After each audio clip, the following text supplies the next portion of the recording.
In this video, I will show you how you can add Roblox to your Steam.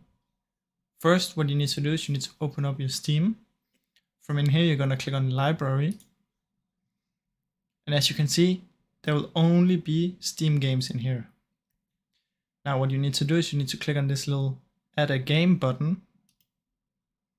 From in here, add a non-Steam game.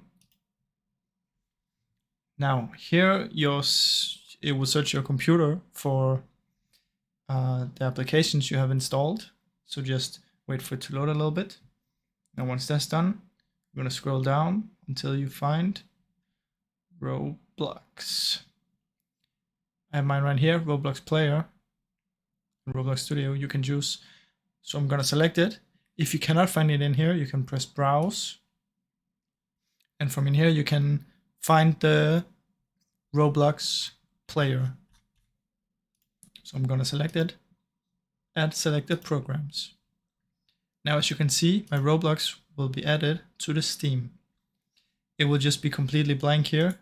You can right click on this and you can set a background for here, and you can select a custom logo as well for down here if you want it to look more nice, but you don't need to do that. So now it's here, you press play, it's going to open your Roblox.